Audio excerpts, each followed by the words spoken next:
नमस्कार. रामकृष्ण हरी मंडळी, श्री स्वामी समर्थ. आज गणपती बाप्पांचं आम्ही छत विकत घेतलं होतं. प्रत्येक वेळेस आपण गणपती बाप्पांना डेकोरेशन खूप वेगवेगळ्या पद्धतीने करत असतो, पण चला म्हणलं आज यावर्षी आपण गणपती बाप्पांसाठी नवीन छतच विकत घ्यावं. खूप छान आहे बघा आणि खूप सुंदर वाटत आहे. प्रशस्त एकदम जागा वगैरे आत आहे त्यांना, कारण छतच खूप मोठं असल्यामुळे आतमध्ये जागा बरीच शिल्लक राहते. नाहीतर काय होतं बघा, आपण चौरंगावरती टेबलवर आपण गणपती बसवत असतो आणि मग काय होतं, जी खाली काही जागा शिल्लक आहे तिथं आपण आपला पसारा वगैरे सामान काहीतरी ठेवत असतो. पण आत खूप छान अशी जागा शिल्लक आहे आणि खूप खूप छान वाटत आहे. जसं असं वाटत आहे गणपती बाप्पांचं आगमन झाले आणि आज घरात दिवाळी दसरा आल्यासारखंच वाटत आहे. सगळीकडे खूप छान आणि आनंदी वातावरण तयार झालेलं होतं. खूप छान वाटले बघा. आणि ह्याचं जे कापड आहे ते सुद्धा खूप सुंदर आहे.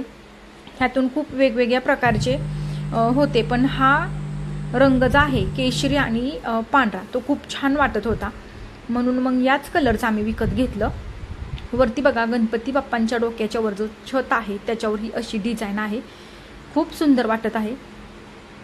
आम्ही काय करतो, प्रत्येक वेळेस आम्ही टेबलवर गणपती बसवत होतो चौरंगावरती, पण यावेळेस आपण काहीतरी नवीन आणि आपण आपल्या घरात राहतो, मग गणपती बाप्पांसाठी सुद्धा एक छोटंसं घर म्हणूनच आपण छत घेतलं आहे.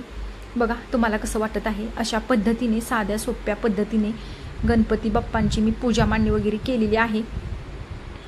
मोदक आज बनवले नाहीत कारण फार वेळ लागला, उशीर झाला होता घरातली साफसफाई पूर्ण करून गणेशांची स्थापना करायला, त्यामुळे विकतचेच मोदक आणले आहेत. पण उद्या सकाळ उकडीचे मोदक मात्र मी नक्कीच करणार आहे. छान वातावरण तयार झालं आहे आणि बाहेर पण एक मंडळाचा गणपती बसलेला आहे, तो सुद्धा तिथे सुद्धा खूप छान असं डेकोरेशन केलेलं आहे. आम्ही काहीही डेकोरेशन केलेलं नाही, असं साध्या पद्धतीनेच आम्ही बसवलं आहे.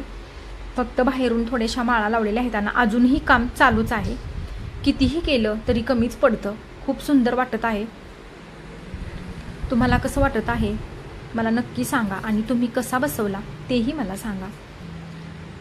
प्रत्येकाची पद्धत वेगवेगळी असते. बघा आता तुम्ही कशा पद्धतीने बसवला, तर हे बघा आतून असा आहे. ऑरेंज कलर, व्हाईट कलर आहे, त्यात थोडासा पिंक आहे, येलो आहे. खूप छान वाटत आहे असा सोनेरी रंग. कापड पण छान आहे आणि त्याच्यावर जे वर्क केलेलं आहे डिझाईन ती सुद्धा खूप सुंदर वाटत होती. गणपती बाप्पांना 5 मोदक वगैरे, 5 फळं, 11, 21 मोदक ठेवू शकता. हराई नैवेद्य तुम्हाला, हराई तर आपली 2 टायमाला आरतीत असतेच आणि तुम्ही जी कोणती भाजी भाकरी बनवताना ती सुद्धा नैवेद्यात नक्की ठेवा. त्याच्यात फक्त कांदा लसूण वर्ज्य करावा, म्हणजे तो घालू नका. आणि जर तुम्ही कांदा लसूण जर भाजीत घातलेला असेल तर तुम्ही नैवेद्यात मोदकाचे पेढे किंवा खडीसाखर, साखर, एखादं फळ किंवा ड्रायफ्रूट तुम्ही असं काहीही ठेवा, पण शक्यतो तुम्ही जी भाजी भाकरी बनवता ती ठेवण्याचा प्रयत्न करा आणि ती सुद्धा शुद्ध आणि ताजी असावी. आपण काय करतो सकाळचं थोडंसं नैवेद्यात, पण तसं करू नका. जेवढं ताजं जमेल तुमच्याच्याने बनवायला तेवढं तुम्ही ठेवा. श्री स्वामी समर्थ.